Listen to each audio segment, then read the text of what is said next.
problem with it. Now we come to some new thing. The priest asks the Muslim, can I go to your church with you? The mosque. He said, sure, come on. Well, he went and they came back. So we took the priest aside. Come here, come here. What do they do? What do they do in there? Tell us, what do they do? Do they like kill some animals or what do they do in there? He said, no, they just stand there like this and they pray and they leave. I said, what? They pray and leave? He said, yeah. Okay, what kind of music do they have? He said they didn't have any music. No music? How in the world are you going to worship God without music, man? So I asked him, Muhammad, you guys don't have any music? He said, no.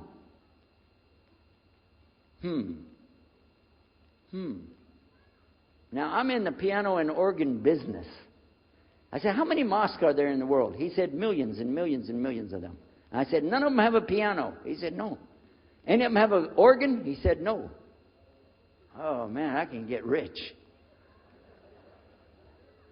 Just introduce some music to these guys, put it in there, you know, bound to be. I said, do the Arabs have any music? He said, oh, Arabs have music. I said, boy, I got it figured out, boy. I can see my next $1 million coming right straight up at me, you know. So then the priest asked again another time, he wanted to go back to the masjid again.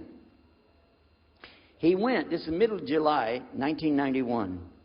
He went to the masjid with him again. And by the way, this masjid, Sheikh Mohammed Jabali knows it very well, is on Medina Drive in Arlington, Texas. And that's where they were going to, because we were living in Midlothian, just south of Oak Cliff and south of Dallas. So they didn't come back. All night we're waiting. What happened? Very late they came back. And when he came in, I looked. There's Muhammad. I recognized him. Who's the guy with him, though? He's wearing a white jalabiyah, white dress like this. Has a white pillbox cap on his head. And I looked at him and I said, Pete.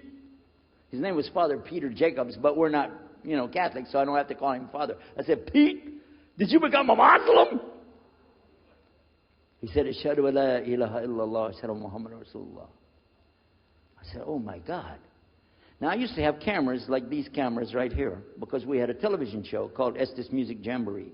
So I got one of our cameras out, opened it up, set it all up on the tripod, and I was going to interview him and ask him, well, you know, why you went to Islam? What happened? While I was talking to him, though, he fell asleep.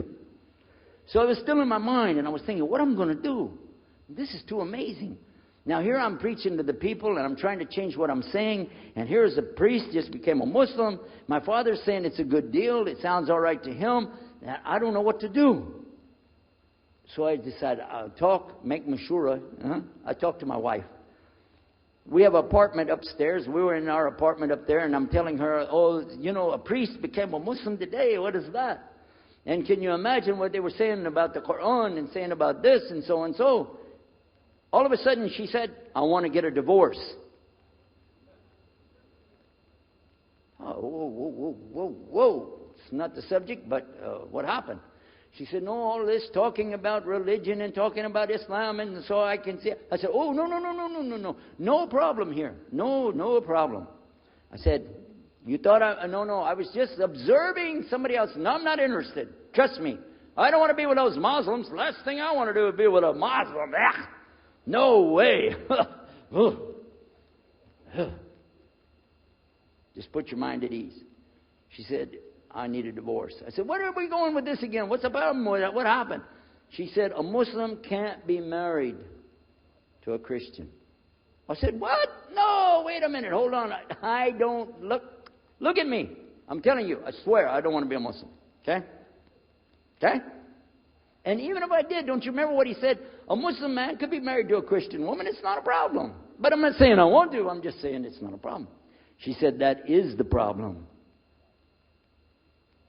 A Muslim woman can't be married to a Christian man. I want to be a Muslim, so I need a divorce.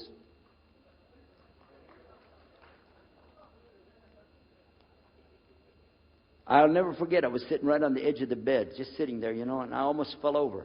I said, at last, I can tell the truth. I can say it.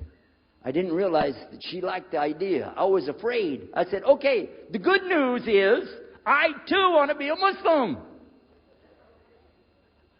You know what she said? I don't believe you.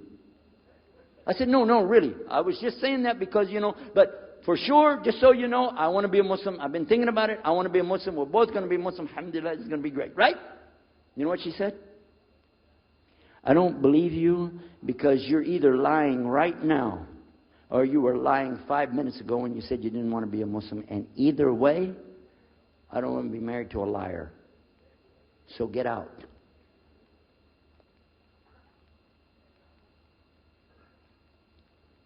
So I started leaving. I'm walking down the stairs of the apartment. I'm down to my father's part. I said, wait a minute. Where am I going to go? This is my father's house. I just got thrown off of my own property. What happened here? So I went to get to Muhammad and I woke him up. I said, come, you and me, we got to talk. Come with me. And we went outside the house and we walked those country roads in Midlothian, Texas, until the time for the sun to come up at dawn.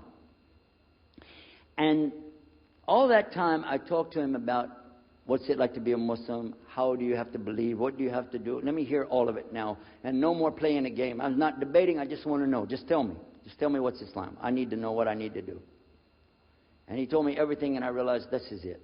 I got to make a decision. This is a big deal, though. And he told me, okay, this is up to you. You have to go make a choice for yourself. I can't help you. I said, oh my God. So when he was praying Fajr, I decided, I've been watching this man praying this direction with his head on the ground. It's so beautiful to see a man humble himself, put his head on the ground to the Rabbil Alameen. I said, oh my God, let me try that. So I sneaked off somewhere where nobody could see me, illallah. And then I found a place, a board there, and I bowed down on the ground and I put my head down on the ground on that board there. And by the way, I'm pretty good at speaking, especially in prayers. I used to make so long a prayer, they wouldn't let me say the prayer at Thanksgiving because the food would be cold. Okay? So, but I put my head on the ground and only these words came, no more words, just this. Oh God, guide me. That's it. And I was thinking, well, I got to say more than that. Nothing. Oh God, if you're there, guide me. That's it.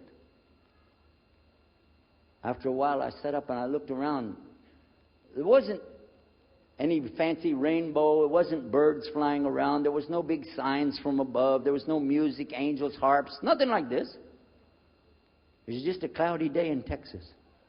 But inside, I could realize I had to make some changes. To me, that's what I need to do.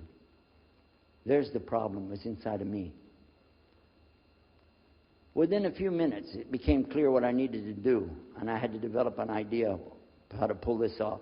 I talked to my wife, I talked to my father, I made a bath, and at 10 o'clock that morning in Midlothian, Texas, I went in front of this man named Muhammad and this new man named Yahya.